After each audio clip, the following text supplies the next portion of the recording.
Joining me now is the Democratic representative from New York's 3rd Congressional District and chair, of course, of the Democratic Congressional Campaign Committee, Congressman Steve Israel, and back with me, investigative reporter for Reuters, David Rode. Thank you guys for hanging. Thank you for coming. Thank you for hanging. Thank you for having me on. Congressman, we will get to the Republican disarray in just a moment. But first, I want to talk about where Democrats are at with this, because as USA Today puts it, this is a difficult issue for both parties. And it is, I think, probably, you can tell me better, difficult for Democrats in Congress who understand well the legacy of the Bush wars to go ahead once again into the night, if you will, on further military intervention. What is happening inside the party on Well, first, it should be difficult. The deployment of any kind of military force and any military tool shouldn't be an easy decision. It should require us to think it through. And secondly, there should be checks and balances. There should be transparency. There should be accountability. We were burned by 8 years of the Bush administration when blank checks were written. We shouldn't go back to that. My sense is that at the end of the day, there will be a critical mass of Democrats, even most members of the Democratic caucus, will support an authorization simply to train the vetted elements of Syrian rebel forces. But we will want to see that accountability, that transparency, and reporting back to Congress from the President. So let me follow on that. So do you think the sort of caveats that we have been presented thus far, the 90-day windows, the funding only through mid-December, when the program could actually take 6 months to just get up and running, do you think those are appropriate checks and balances? I do. Any check and balance that is legitimate, that's not partisan, that's not designed to make it more difficult for us to succeed, I think we ought to pass. But if we get into the typical Lindsey Graham Republican theatrics where they're going to start throwing poison pills into this resolution and try and make this a midterm election issue, there's going to be no appetite at all from Democrats. The Republicans need to be more concerned with beating ISIS than beating Democrats in the midterm election, and if it goes in the latter direction, it's going to be very difficult for us. And I'll get to you in 1 second, David. In terms of Democrats, I mean, you don't think this is as difficult for them as it is for Republicans, or is it equally as difficult?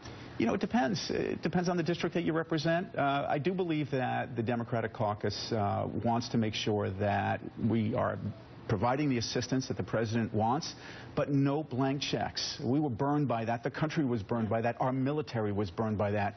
We don't want to be singed again. David, when we look at both parties here, I mean, traditionally wars and wartime, or at least in the last few decades, has been the province of hawks, and yet with Rand Paul ascending Republican Party, there is a strain of what some will call isolationism that has gained some currency in conservative circles, and I think nobody better embodies that than Senator Paul, and also the difficulty attendant to that, which is 4 months ago saying we didn't want to get involved in foreign wars seemed much easier than today, where there have been 2 Americans killed and one British citizen beheaded. I wonder where you think the party goes from this moment before November. Well, if it's for its own prospects, it would want to go somewhere between Lindsey Graham and Rand Paul. Meaning, boots on the ground, they're all going to come here and kill us, which I think is an exaggeration of the threat, and then pretending that there's not a threat.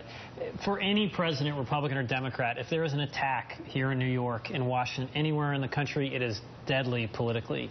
You can't be, weak on national security, but the country's tired. It's a new type of war, a new type of conflict. Yeah. And frankly, both parties are trying to understand how best to articulate it and sort of thread a needle where they're responsible, they're dealing with a threat, but we're not going to be in another endless war. It's very difficult. Congressman, in terms of the legislation that we're going to see, we know that the funding for the Syrian rebels is one piece, but there is the broader authorization for the use of military force. Do you feel like we're going to get to that this year? Is that a lame duck piece of legislation? Well, we're effectively in a lame duck right now.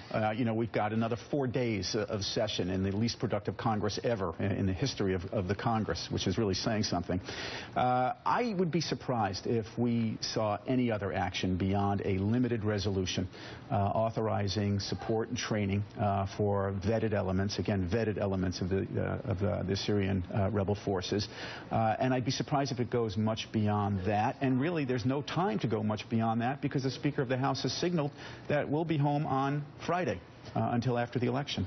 David, what do you think the current sort of makeup and the polarization in Congress portends for foreign policy for the rest of this administration, which seems to be a huge issue. I mean, I think the foreign policy is always unpredictable, but for this administration, it may be the defining part of it, maybe the defining piece of the second term. There was warnings that Barack Obama, his second administration could be dominated, even ruined by Syria, and that's what's happening, and I think the president doesn't want it to happen. I think the polarization, like on so many issues, hurts the U.S. You were talking in the last segment about there's a sense among Arab allies in the region that the U.S. isn't decisive, that there's not clear backing. What James Baker said. Yes. So there was clear backing for the Gulf War for George H.W. Bush. We're a divided country. We need, though, to have this conversation. Are we at war? Is there a threat? Is there not a threat? And instead we get lots of sort of partisan point scoring, back to what I was talking about earlier. We got to send in American boots on the ground. Clearly no one is going to support that, but how do we deal with this new type of conflict? What can we do to effectively reduce this threat without getting too involved on the ground?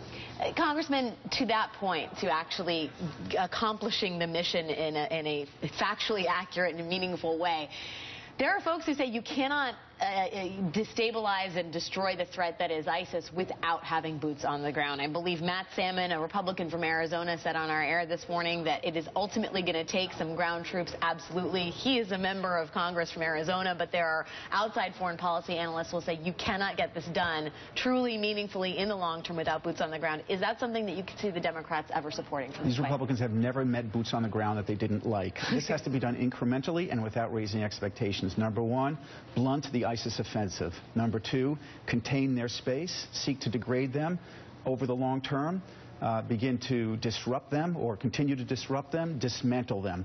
And that's not going to happen immediately, but it does not require boots on the ground immediately. So that sounds like a no. We're not supporting that. We don't need it right now. It's unnecessary right now. We will. It is a developing situation, as they always say. Congressman Israel and Reuters' David Rose.